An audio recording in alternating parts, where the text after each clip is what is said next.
Dr. Mercy Corey now joins me in studio as we assess the health situation. 4 months down the line, the nurses have been on strike and it's seemingly biting now. It is definitely, Akisa. And remember that since the doctors were on strike from December of last year, in effect, the public hospitals have been fully open for 2 months. That's the month of April and May. So what we are seeing now could be as an effect of the healthcare workers strike throughout this year. And now with this nurses strike, and as we had Dr. Ejersa Wako, who's the head of the malaria control program from the Ministry of Health, saying that some of these counties in the malaria transmission zone are now at risk because they've been having a sort of a rainy season that now puts them at risk of malaria. Yeah. And these counties are West Pokot, Turkana, Marsabit, Baringo, and Marsabit and Baringo are the ones that have been really affected right now, because in Marsabit, as of yesterday, they had reported 26 deaths. And these 26 are the people that have been reported at the healthcare facilities. This is less maybe people who've died at home, and those that may not have been accounted for. In Baringo, by yesterday night, there had been 6 deaths.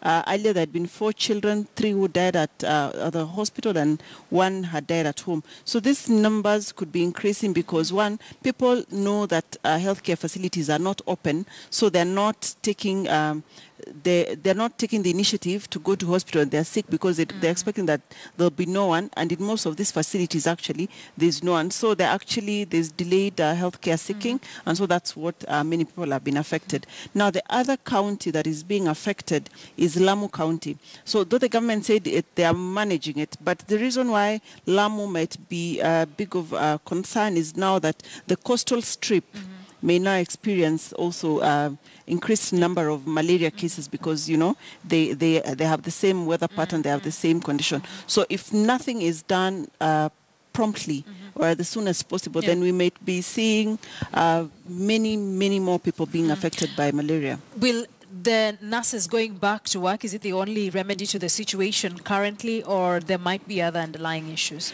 Okay, well, the long-term remedy, obviously, is to have the nurses go back to work. But the immediate response that we've seen, Red Cross and other humanitarian agencies, they're mobilizing staff. They're mobilizing other volunteers to take them to respond to the situation as this. KEMSA is providing drugs. They're also mobilizing for mosquito nets so that they respond immediately to the situation as this, so that they curb the further spread of malaria.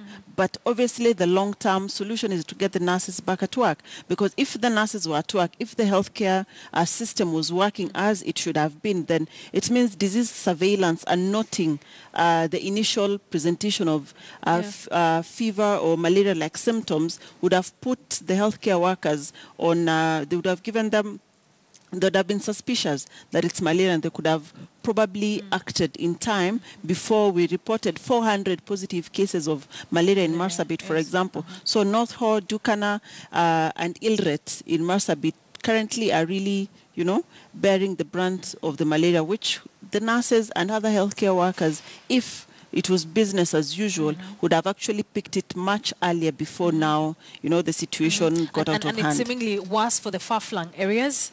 Yes, it is, because one, remember that these areas are well, as you said, they're most of the time hard-to-reach areas. They have poor infrastructure, most of these places, and the healthcare services there are not the best even during normal days when the nurses are on strike. So now that the nurses are not on strike, you can imagine that these people are really at a very bad situation. And right now what they're actually depending on is now the humanitarian agencies and other volunteers who are actually coming in to help this. And luckily for them, actually also, what also helped is that Red Cross had mobilized together with some other partners, had mobilized, they were doing a drought relief in those areas. So they already had some of the staff on the ground, so they are actually able to respond very fast for this county. This taking back the gains that the country has made so far as things like disease control and whatnot? Most definitely. And talking to some of the doctors, like the effects of what we have experienced in the public health sector this year may not be felt immediately now, but in the next few years, we'll be actually seeing some of these effects. Remember, we said that children have missed vaccinations. Yeah. For a child who was born on the 5th of June of this year, they've missed their 4 mandatory vaccinations against several diseases, including rotavirus that causes diarrhea, and diarrheal diseases cause some of the highest number of deaths for children under 5. They have missed their pneumococcal vaccines. This is against pneumonia.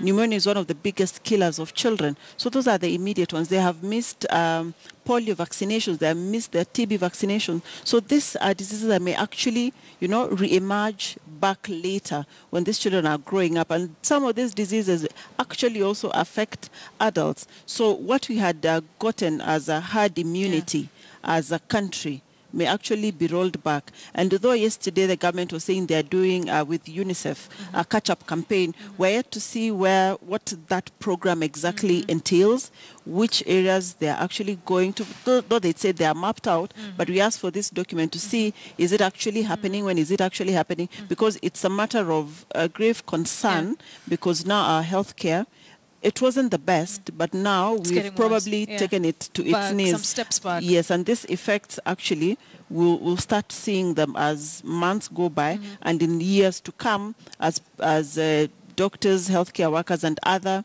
stakeholders do a post-mortem on the strikes and do studies and research on what the strike has had, we may have really shocking numbers of what the effects of the strike have been. Dr. Korir, thank you very much for coming in. Always a pleasure to have you here on KTN News Desk. Dr. Mombasa Korir is our medical correspondent as we take a look at the effect, the dire effect, so to speak, of the nurses' strike that enters day 128 today.